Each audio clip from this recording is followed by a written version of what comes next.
What's going on YouTube? It's your boy Charlie here, and today I'm going to be breaking down cryptocurrency for beginners. I want you guys to have a 100% understanding on cryptocurrency. I did massive amounts of research here, so I do have my notes. I want to make sure, I'm not veering off to you guys. I'm here making sure that I stay on track for you guys.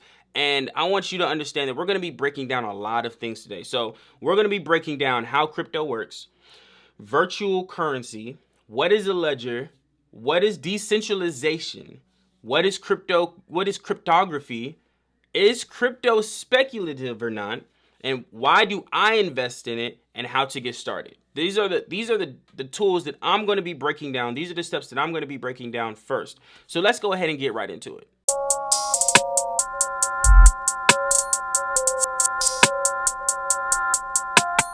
So how does crypto work? One, crypto is a virtual currency. All it is a ledger. I want you to understand that all it's doing is jotting down transactions that's going on. And what crypto is really known for is that it's decentralized. All right. So let me give you the whole definition. It's based off of a ledger, and it's decentralized and secured by cryptography. That's the definition, textbook definition of how crypto works, okay, and what crypto is. But we're gonna get more into it, right? So let's talk about the virtual currency. Let's talk about crypto being a virtual currency. One is digitally traded. It's a digitally traded form of currency, as well as it tracks from when someone starts the transaction to when it is done. So let's start from the basics of why crypto is so important. Okay, so one, back in the day, we started off with a bartering system. From that bartering system, we went from using gold and silver. Now we're using, well, then in 2020 or 2019, we were using fiat, because right now the dollar is dropping, to now using cryptocurrency. Okay, I want you to understand how the system has now been brought to today. We went from bartering to using gold and silver to then using fiat, and now we're using crypto, and everything's becoming virtual. Do you see how everything is shifting, right? Because all we're doing is sending currency to individuals all across the entire world. That's all we're doing. That's what virtual currency is so known by. And what's crazy is that it's not controlled by anybody but ourselves. It's controlled by consumers, and not the government and not the banks. That's what decentralization means. That's why it's so important, because we're not being controlled by anybody else. No one's touching our money. No one's controlling our money but us.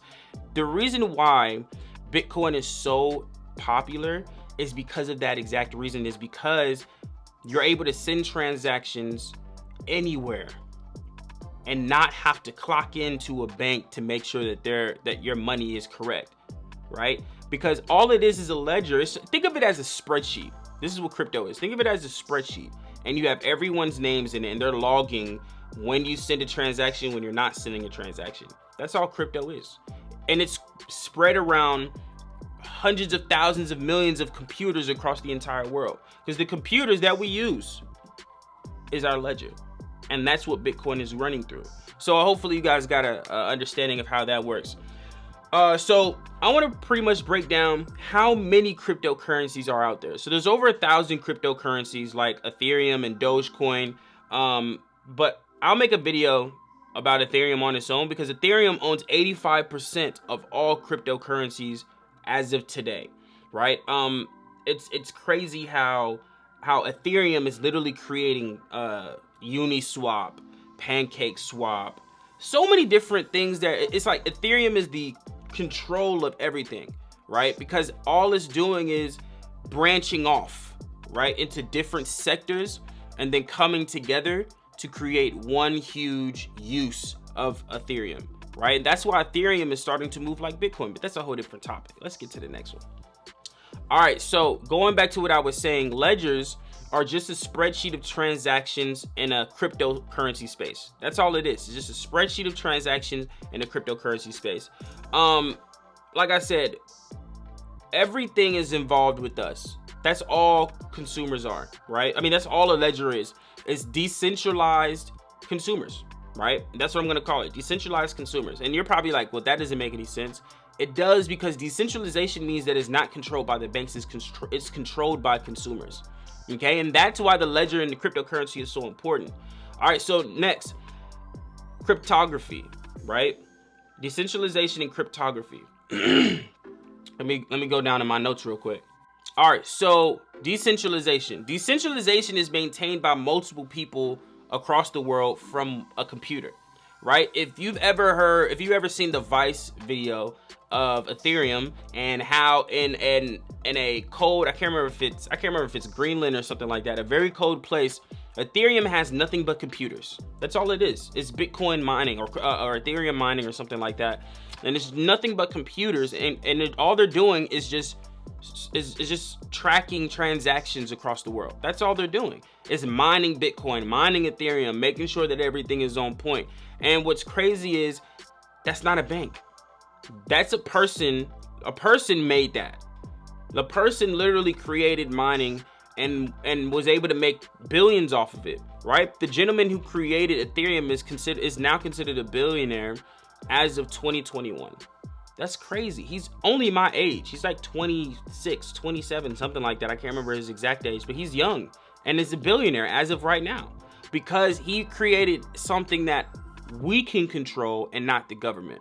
We have full control over our money. All right, so cryptography, right? Let's talk about cryptography. And I'm not going to get so technical with cryptography, but I want you to really have an understanding that cryptography is just gaining virtual crypto wallets, okay? And what that means is there's two types of wallets. You have hot wallet and you have a cold wallet. Anything that's online is a hot wallet, meaning that it can be hacked and people can have access to that wallet. A cold wallet is a hardware wallet. A hardware wallet is literally a physical wallet that allows you to hold private keys, right? And now let's talk about private keys and public keys, right? These are encrypted messages with letters and numbers. So a public key is something like Coinbase or your Cash App. These are public keys where you're able to send from person to person in assorted letters and numbers. These usually are around 30 to 35 numbers and letters. And what's the key to it is that you're able to share it with others. Now, a private key is like I believe 50 to 51 assortment of letters and numbers. But this is something that you cannot share with other people. This is literally a private secured key that only you have access to, and if anybody else has access to these private keys, they can get access to your wallet. And so this wallet usually when it comes to wallets, you want it in a cold hardware.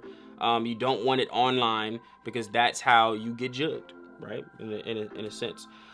So you want to manage your own money. You want to make sure you're safe. Always, security is very, very important. You can never get around that. You want to make sure if it's your money that everything is secured.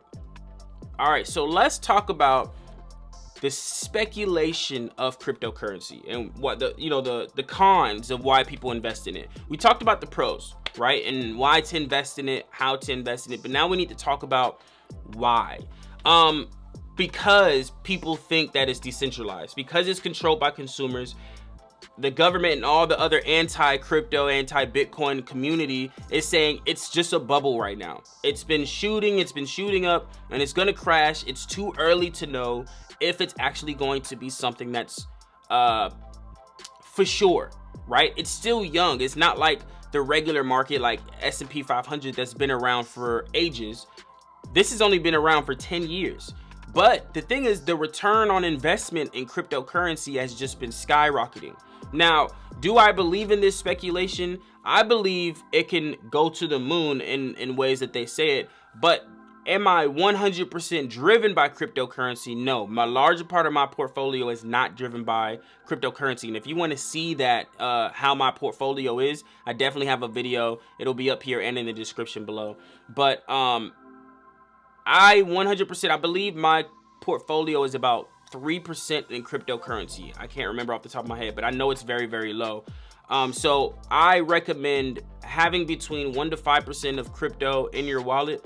I don't think it's speculative because I definitely am knowledgeable about cryptocurrency, but I do understand that I'm going to go towards things that are more guaranteed than just cryptocurrency that's still young. All right, so I have some notes because this is something that I can't remember off the top of my head on why cryptocurrency like Bitcoin is very, very the other con of why people don't like Bitcoin. What they said is an environmental impact. So if you guys heard, Tesla had bought Bitcoin back in 2020 or something like that, or early 2021, excuse me. And what they bought Bitcoin and then rejected Bitcoin again in saying that it's an environmental impact. So what they mean by that is, because if you don't know, Tesla is known for being a green company. So it's an environmental impact on technology, to practically say it like that. It uses a lot of electricity, which brings carbon to the atmosphere, carbon dioxide, right? So Bitcoin uses more energy versus not enough energy that banks and etc. Has done for years. So to put it in plain terms, because I'm reading this off of an article, the reason why they don't like Bitcoin is because either they're using more energy or they're using not enough energy where the banks can't get involved. It makes no sense. That's why I don't really like this specific topic. I do understand the environmental part when it comes to carbon dioxide and, you know, the environmental part of technology, but the enough but not enough thing, I don't really understand all that much, because even though it uses a lot more energy, it's helping more than it's hurting, if that makes sense. You have more control to the community. Why not give them that control? Yes, it does hurt in regards to the atmosphere, but the atmosphere, if it was that big of an issue, we would have already been, what is it, extinct or something like that? We would have already been dead already, right? So it's not hurting us that much where it's a grave issue, right? And you can always control carbon dioxide, right? You can always control how much is coming into the air. They're already solving problems to make sure that the technology is not affecting others, right? Just because it takes a lot of RAM doesn't mean that, and I'm just making a joke. That's not literally what it is. But just because it's taking a lot of RAM doesn't mean that it's not helping in other sectors, right? So me personally, in regards to the speculation, the only thing that I really understand is the environmental impact. But what I do not understand is the fact that people think that just because it is they think it's a bubble, and it's just, to me, it doesn't make sense. Another thing that they said that there's an issue with is hacking, right? So hackers can get access to like your Coinbase, to any hot wallet. A lot of people have issues with that, but that's not a big issue for me. Why? Because people can hack anywhere. People can rob a bank. Technically, that's hacking the system, right? It happens all day, every day. You can't always think of the cons when there's always pros involved. So that's a quick fix for me.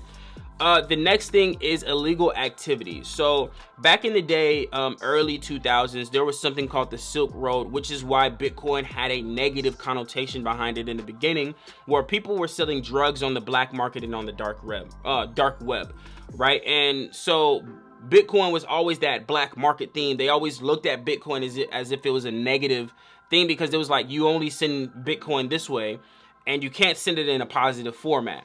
But now, since Bitcoin is shooting and people are investing, now they forgot all about Silk Road. But most anti-Bitcoin and Ethereum or crypto communities are always thinking, well, it could go back to being that Silk Road that it was back in the early 2000s.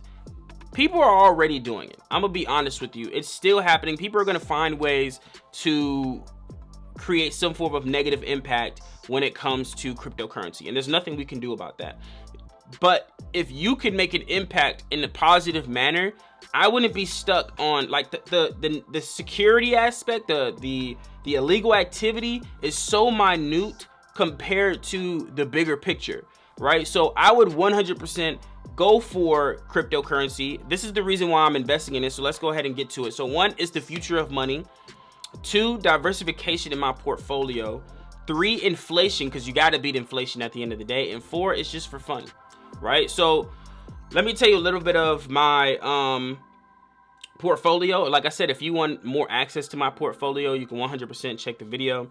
But I have 3% in crypto, 40% in stocks, 50% in regards to active trading, and 10% liquid, right? This is my portfolio as of today, right? And I want you to really understand that you 100% can invest in crypto if you believe in it, right?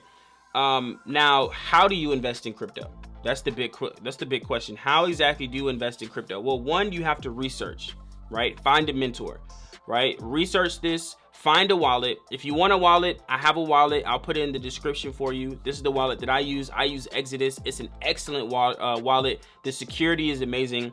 One, you need to exchange cryptocurrency through Coinbase, right? So you need to use Cash App or Coinbase and exchange and buy and sell through there to send it to your wallet, right?